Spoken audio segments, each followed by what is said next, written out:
my colleagues and friends and my students, and very glad to meet you today. And let me try to tell you that yesterday we are trying. Our topic yesterday was how the world became a global village, and I said that we started our civilization from black thread of magic, then we went to red thread of religion. Then I said that we went to white thread of science. But you should know that magic in the earlier stages was helping people, and then people became against magic. And whosoever was considered to be, तो क्या हुआ? Earlier stages में magic was very much that became a taboo. That became something that people did not like. And anybody who was found to be playing with magic, they were killed. Many times they were killed. You know that Joan of Arc. Joan of Arc belonged to France, and French king at that time was weak, and British were generally attacking the French people.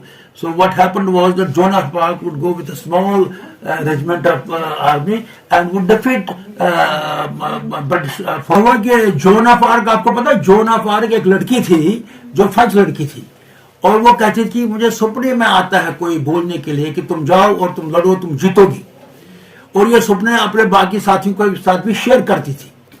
तो और ऐसा ही होता था, चमत्कार ऐसा होता था, छोटी सी आर्मी लेके जाती थी और बड़ी बड़ी ब्रिटिश आर्मी को डिफीट करती थी. तो अंग्रेजों ने कहा यार ये कैसे हो सकता है, इतनी छोटी आर्मी लेके इतनी बड़ी आर्मी को ये डिफीट करे, इसमें जरूर कोई जादू टोना होगा. तो जब continuously she was becoming victorious, it was not a single fight जिसमें वो विक्टोरियस नहीं हुई, तो उन्होंने नरेशन शुरू किया. मैंने कहता हूँ जानबूझ के शुरू किया, मतलब सारे ये कहेंगे नहीं भाई ये तो कोई जादूगरी है, otherwise how can it be possible that a small group of small army will defeat a bigger army. तो ये नरेशन जब चालू हो गया तो फ्रांस भी तो क्रिश्चियन थे, तो ब्रिटिशर्स भी क्रिश्चियन थे, तो फ्रेंच लोगों ने भी सोचा यार ये तो फिर ये विच है, तो शी मस्ट बी किल्ड. तो she was burned alive. You can understand what they were doing, because if the moment they would find there is some witch, the witch was to be burnt. And you know that जब Pythagoras जो Greece में था, Pythagoras अपने आंगन में geometry की figure बना रहा था अपने रेत पर, तो हम सब ने उसको संसार किया, कहता ये हम भी कहे कि हमारे बच्चे बीमार क्यों होते हैं, ये तो जादू टोना करता रहता है. तो जादू टोना से उस वक्त जबरदस्त लोगों को चिढ़ थी. Christianity was hell bent to destroy this जादू टोना. अच्छा, अब सवाल पैदा ये होता है, हालांकि पाइथागोरस जो था वो तो क्रिश्चियनिटी से पहले था, मतलब ये जनरली सिविलाइजेशन में एक उस वक्त रुझान बनी कि डैट हमने जादू टोना टॉलरेट नहीं करते. मगर ताजुब ये है कि जादू टोना अभी भी हमारी सोसाइटी में है. अभी जब हमको इलाज वलाज कुछ भी नहीं होता, कहते यार चलो हम जाएंगे किसी शीप पीर के पास, वो कोई तावीज देगा तो हम बच जाएंगे. करते हैं कि नहीं करते हैं? अभी भी हमारे दिल में इसकी फेथ है, इसकी फीलिंग है. अच्छा, अब छोड़ो. तो प्रीचर्स ने अपना काम शुरू कर दिया. अच्छा, वो अपने मजहब को फैलाने लगे. तो जिस वक्त क्रिश्चियनिटी फैल गई तो लेकिन या इस्लाम फैलने लगा, क्रिश्चियनिटी फैलने लगी, इसमें दो चीजें थी. एक तो प्रीचर काम करता था और किंग भी काम करता था. देखो ना, जिस वक्त एक किंग कोई मजहब अख्तियार करता था तो सारी प्रजा जो है वही मजहब इख्तियार करती थी. जैसे क्या हुआ अब गजब की बात यह हुई कि डैट अशोका ने बुद्धिज्म अख्तियार किया तो सारा हिंदुस्तान बुद्धिस्ट बन गया. जो मजहब बादशाह अख्तियार करता था तो वो मजहब लोग रेडली अख्तियार करते थे. आपको पता है, एक बड़ी बड़ी मस्जिद के बात बताऊंगा आपको, ये शायद आपको नहीं पता होगा. कहते हैं ईरान जो था वो भी सुन्नी था पहले. जिस वक्त अरब से आए ना तो ईरान भी सुन्नी बन गया. तो फिर जिस वक्त अरब ईरान के ऊपर हमला करने लगा, ईरान की जो फौज थी उन्हें कहा ये तो अरब की फौज है, हम इनके साथ कैसे लड़ेंगे, वो भी सुनी वो भी हम भी सुनी भाई. तो ईरान के बादशाह ने उस वक्त जो ईरान था, उस बादशाह ने क्या किया, उसने अपनी पॉपुलेशन को शिया बनाया ताकि ये अरब के फोर्सेस के साथ लड़े. अरे गेटिंग माय पॉइंट और नॉट, क्योंकि अदरवाइज जो सुन्नी फौज थी वो सुन्नी फौज के साथ लड़ने से इनकार करती थी. तो इस तरह से जो था कि बादशाह जिस वक्त कोई रिलीजन इख्तियार करता था तो प्रजा भी वही रिलीजन इख्तियार करती, और अगर मान लीजिए प्रजा नहीं करते थे तो प्रजा को मजबूर करते थे। जैसे जब भी कोई बादशाह आता था वो तो बज़रिए शमशेर भी लोगों को कन्वर्ट करता था, और प्रीचर्स जो थे वो बज़रिए ज़बान कन्वर्ट करते थे। इस तरह से जो है मजहब फैलते गए। आपको नहीं पता जिस वक्त गोवा में क्रिश्चियंस आ गए उन्होंने मजबूरन उन्होंने लोगों को बाय फोर्स कन्वर्ट किया इनटू क्रिश्चियनिटी। सो फोर्स भी इस्तेमाल होता था, प्रीचर्स भी इस्तेमाल होते थे, एनीवे एक रिलीजन फैलता था। तो जिस वक्त रिलीजन फैलता था तो वो एक ग्रुप बनता था जो अक्रॉस द वर्ल्ड फैलता था। इसी तरह से क्रिश्चियनिटी अक्रॉस द वर्ल्ड फैल बन गया क्रिश्चियन वर्ल्ड, इसी तरह से इस्लाम अक्रॉस द वर्ल्ड फैल गया बन गया इस्लामिक वर्ल्ड। अच्छा, उससे सबसे पहले बुद्धिज्म ईस्ट एशिया में चला गया और सारी जगह फैल गया। चाइना में हुआ, China was the largest population of the world. अच्छा, जापान में हुआ, तिब्बत में हुआ, तिब्बत में आपको पता है Dalai Lama of Tibet was considered to be a god by them. अच्छा, और लाओस में फैल गया और इंडोनेशिया में भी फैल गया, ये तो बाद में वो मुसलमान बन गए। वियतनाम में अभी भी है, लाओस और कंबोडिया में अभी भी है ना। इस तरह से ईस्टर्न एशिया में वो सारा कंबाइन हो गया थ्रू बुद्धिज्म। नॉर्दर्न अफ्रीका सारा कंबाइन हो गया थ्रू इस्लाम। मुस्लिम वर्ल्ड भी वर्ल्ड बट गया into Islamic world, into Christian world, into Buddhist world. मगर ये वट ये यूनिफिकेशन भी ने की। उसके बाद क्या हुआ? उसके बाद आपको पता है नेविगेटर्स ने बड़ा रोल प्ले किया, क्योंकि पहले लोगों को पता ही नहीं था कि नॉर्थ अफ्रीका साउथ अफ्रीका कोई कंट्री है कि नहीं। देखो ना कितना बड़ा ऑस्ट्रेलिया, कोई किसी को पता ही नहीं था ऑस्ट्रेलिया कोई कंट्री है। देखो ऑस्ट्रेलिया कितना बड़ा लैंड मास है, और आप देखो न्यूजीलैंड कितना बड़ा है, और आप देखो इधर से नॉर्थ अमेरिका समझ लो पूरा ही बुद्ध दुनिया, दूसरी दुनिया है। नेविगेटर्स ने इन दुनियाओं को डिस्कवर किया, इस तरह से वो भी ओल्ड वर्ल्ड के साथ कंबाइन हो गए। तो navigators also did their role in unifying the world. अच्छा, उसके बाद क्या हुआ? उतना ही नहीं, उसके बाद आपको पता है जो इंडस्ट्रियल रेवोल्यूशंस हुए, इंडस्ट्रियल रेवोल्यूशन ने सबसे ज्यादा पार्ट प्ले किया, क्योंकि industrial revolution were triggered by technology, and technology was the very forceful instrument for unifying the world. अच्छा, टेलीफोन आए, टेलीग्राफ आए, वायरलेस आया, कारें आई, ये सारी चीजों से क्या हुआ? World started becoming a small place. अच्छा, वायरलेस तो ज्यादा ही रोल प्ले किया। अच्छा, फिर उसके बाद क्या हुआ? डिजिटल रेवोल्यूशन हुआ। डिजिटल रेवोल्यूशन हुआ तो डिजिटल रेवोल्यूशन से क्या हुआ? डिजिटल रेवोल्यूशन से सारा ही पूरा ही एक हो गया, पूरा ही एक हो गया। अच्छा, मगर डिजिटल वर्ल्ड से पहले जो सेकंड इंडस्ट्रियल रेवोल्यूशन में क्या हुआ? उस वक्त कारें चली, उस वक्त एरोप्लेन चले, उस वक्त उसी वक्त टेलीफोन आए, उसी वक्त वायरलेस आए, उसी वक्त ये सारी चीजें हुई। उससे भी वर्ल्ड काफी यूनिफाई। आपका पोस्ट ऑफिस ने भी यूनिफाई किया, आपके टेलीग्राफ ऑफिस ने, आपको पता you could send a Telegram across the world, you could send post across the world. तो यूनिफिकेशन हो गई ऑफ द वर्ल्ड। अच्छा, डिजिटल रेवोल्यूशन जो बाकी कसर रह गई थी वो। अच्छा, इसमें और भी रोल था, साइंटिस्ट का रोल था जिन्होंने टेक्नोलॉजी दी। अच्छा, फिलोसफर्स का रोल था जिन्होंने अपने आइडियाज दिए। प्रिंटिंग प्रेस ने बड़ा भारी काम किया। प्रिंटिंग प्रेस से क्या हुआ कि ideas were spread freely from one place to another place. हमने बड़े बड़े फिलोसफर्स को पढ़ा बिकॉज ऑफ प्रिंटिंग प्रेस, और उन फिलोसफर के आइडिया से हम मुतासर हो गए। अच्छा, रेवोल्यूशंस हुए, पॉलिटिकल रेवोल्यूशंस हुए, इकोनॉमिक रेवोल्यूशंस हुए, सोशल रेवोल्यूशंस हुए, और they were motivated by philosophers and also scientist. तो इस तरह से जो वर्ल्ड है वो एक बन गया।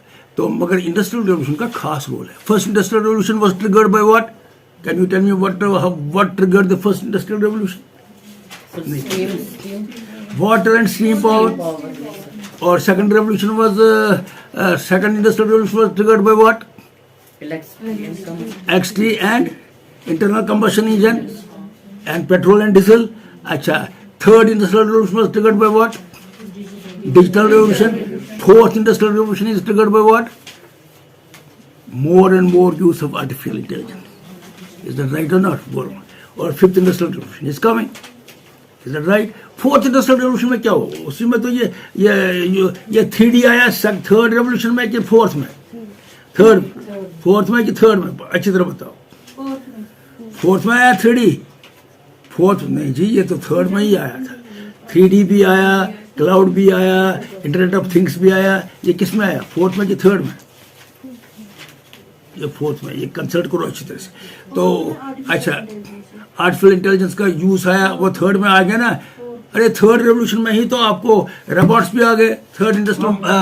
अच्छा, अब मुझे मैंने कहा ना industrial revolution were very responsible for our making the world a small place. आपको तो फर्स्ट इंडस्ट्रियल रेवोल्यूशन कब आया जरा बताओ, फर्स्ट इंडस्ट्रियल रेवोल्यूशन कब आया? फर्स्ट इंडस्ट्रियल रेवोल्यूशन आया 1760 में और ये चला 1840 तक। अच्छा, इसी दौरान में क्या हुआ, इसी दौरान में यूरोप जो है ना, that because they took over the hegemony of cotton production from India. और फिर इंग्लैंड जिस वक्त ये स्टार्ट हुआ इंग्लैंड में फर्स्ट रेवोल्यूशन, और जिस वक्त 1840 में ये उन्होंने ट्रांसफर किया अपना from cotton to iron and steel. 1752 में फर्स्ट है ना इंडस्ट्रियल रेवोल्यूशन, बेंजामिन फ्रैंकलिन ने इन्वेंट किया है लाइटनिंग रॉड। हाँ, तो वो कब हुआ? 1752 में ही। 1952, मगर 1752। तो हमने क्या, वो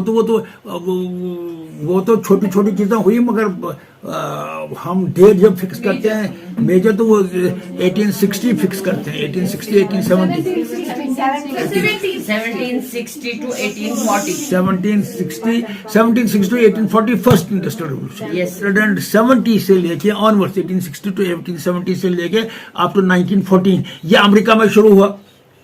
पहला industrial revolution was triggered bye steam and water power, and second industrial revolution was by electricity and internal combustion and diesel and petrol। अच्छा, ये second industrial revolution 1940 तक रहा, 1914 तक रहा। अच्छा, इसी दौरान में कारें शुरू हो गई, इसी दौरान एरोप्लेन शुरू हो गया, तो रेलवे शुरू हुआ, रेलवे नहीं, रेलवे तो ऑलरेडी शुरू हुआ था फर्स्ट इंडस्ट्रियल रेवोल्यूशन में, आपको पता है, because first industrial revolution was triggered bye steam power. Steam power से ही तो रेलवे इंजन चले, स्टीम पावर से स्टीम शिप चले, आप देखो ना। और सेकंड इंडस्ट्रियल रेवोल्यूशन में हवाई जहाज चले, कारें चली, तो कारें, cheap cars were produced and they were pumped into the world. And you know that इसका नाम क्या है, Henry Ford is considered to be the precursor of this 20th century. 20th century show हो गया 1901 से, और 1914 तक आपका सेकंड रेवोल्यूशन रहा। अच्छा, इसी दौरान में आपको वायरलेस भी आया, टेलीफोन भी आया, टेलीग्राफ भी आया, मगर प्रिंटिंग प्रेस बहुत पहले आया था। प्रिंटिंग प्रेस तो फर्स्ट इंडस्ट्रियल रेवोल्यूशन से पहले आया था, तो बट क्योंकि वो 1448 में आया, तो उसने भी बड़ा काम किया, उसने लोगों को क्लोज अप किया, because they started ideas were interaction of ideas took place, because तभी तो मार्टिन लूथर, पता है मार्टिन लूथर कहता है कि that the greatest thing, one of the greatest thing, मैं कहूंगा वन ऑफ द ग्रेटेस्ट, उसने शायद कहा the greatest thing God has given us is the gift of printing press. और उसने थीसिस लिखी अगेंस्ट, कोई 95 थीसिस उसने लिखी against wrong practices of church, और उसने उसी से तो प्रोटेस्टेंट रिलीजन स्टार्ट हो गई। लेकिन उस वक्त अभी फर्स्ट इंडस्ट्रियल रेवोल्यूशन शुरू नहीं हुआ था। और आपको पता है देयर आर टू मार्टिन लूथर्स, आपको पता है कौन कौन सा मार्टिन लूथर है? एक मार्टिन लूथर है जिसने क्रिश्चियनिटी प्रोटेस्टेंट शुरू किया, जर्मनी में था वो, और वो पादरी था। और दूसरा मार्टिन लूथर भी पादरी था, मगर वो था ब्लैक, और उसको कहते हैं Martin Luther the king. Martin Luther जो पहला वाला था वो तो जर्मनी का था, और मार्टिन लूथर किंग जो था वो अमेरिका का था। मार्टिन लूथर किंग को पता क्या हुआ, उसको ही was then afterwards killed. Why? Because he was not violent, but he was trying to tell the Christian world that you are discriminating against the blacks, you are discriminating. He was a leader of the black people. Black का एक और leader था, बताओ कौन सा था वो black का leader? Nelson Mandela. Nelson Mandela कहाँ था? और सुनो, नेल्सन मंडेला दिन को पत्थर तोड़ता था और रात को किताब लिखता था अपनी फ्रीडम स्ट्रगल की। देखो क्या बड़े लोग क्या करते हैं। अच्छा, अब देखो क्या, ये तो हो गया सेकंड इंडस्ट्रियल रेवोल्यूशन। अच्छा, third industrial revolution digital revolution हो गया। इससे क्या होगा, कोविड ने थर्ड इंडस्ट्रियल रेवोल्यूशन को बड़ा तेज कर दिया। कोविड से क्या हुआ, third industrial revolution, digital revolution बहुत ही तेज हो गया। अच्छा, इसमें क्या हुआ, आपको 3D भी आया, आपको इंटरनेट ऑफ थिंग्स आया, आपको क्लाउड आया, और इंटरनेट आया। इंटरनेट तो ऑलरेडी था कि इंटरनेट तो, हाँ, इंटरनेट थर्ड रेवोल्यूशन में ही आया है ना, इंटरनेट भी आया। तो ये सारी चीजें आ गई। अब आप कहेंगे इंटरनेट ऑफ थिंग्स क्या हो गया? अरे मैं यहाँ से ही अपने को कहता हूँ मेरी गाड़ी खोलो तो गाड़ी खुल जाती है, यही है ना इंटरनेट ऑफ थिंग्स। मतलब थिंग्स को इंटरनेट के साथ कनेक्ट किया जाता है। देखो ना, एक तो सरदार जी करता है टीन टी, तो क्या होता है कि गेट खुलता है, तो लोग सीधा को अपने टेलीफोन को कहो जरा गेट खुलो, तो गेट खुलता है। ठीक है, ऐसे ही है ना, this is internet of things. आप यूं करते हैं तो टीवी ओपन होता है, इंटरनेट ऑफ थिंग्स हो गया। यार जरा हमें वो चैनल, इंडिया टीवी चैनल लाओ, तो इंटरनेट ऑफ, ये है इंटरनेट ऑफ थिंग्स, है कि नहीं। तो इसी तरह से 3D है, तो जो भी चीज है वो ऐसे दिखाई देती है जैसे कि पूरी साबुत है। ऐसा आप है ना ऑन ऑर्डर्स हो गया, उसमें भी वॉइस में भी होता है ना चेंज, तो होता है ना ये वॉइस पे चेंज होती है ना टीवी की चैनल। हाँ जी, सीधी आवाज से टीवी को आप कहते हैं, आप टीवी को कहते हैं सामने होता है वो कोई डिवाइस, उसको आप कहते हैं यार मुझे चाहिए इंडिया टीवी। यूं करते नहीं हो, मैकेनिकली आप कुछ नहीं करते हो, खाली वो डिवाइस हाथ में रखते हो, कहते हो यार मुझे चाहिए इंडिया टीवी, मुझे चाहिए सोनी, मुझे चाहिए, फटाफट वही आते हैं। अच्छा मुझे वो गाना गाओ ना, वो जो मोहम्मद रफ़ी ने गाना गाया था, तो वो गाना आता है मोहम्मद रफ़ी का गाना, जो भी आप कहते हैं इसको, इसी को इंटरनेट ऑफ थिंग्स कहते हैं। तो देखो कितना वर्ल्ड बदल गया, आपने आवाज मारनी है और आपके सामने चीजें आती हैं। तो ये रेवोल्यूशन हुआ कि नहीं रेवोल्यूशन हुआ। अरे यहाँ से मैं टेलीफोन करता हूँ अपने बच्चों को, कहता हूँ कहाँ हो, कहता मैं यहाँ हूँ, तो ये इसको इंटरनेट ऑफ थिंग्स कहेंगे कि नहीं। स्विच ऑन द गीजर, हाँ, switch on the geyser, geyser switch हो जाता है। अच्छा, और गीजर को ऑफ कर दो, गीजर ऑफ हो जाता है, इसी को इंटरनेट ऑफ थिंग्स कहते हैं। देखो ये सारी चीजें आपको थर्ड रेवोल्यूशन में ही आई है ना, गीजर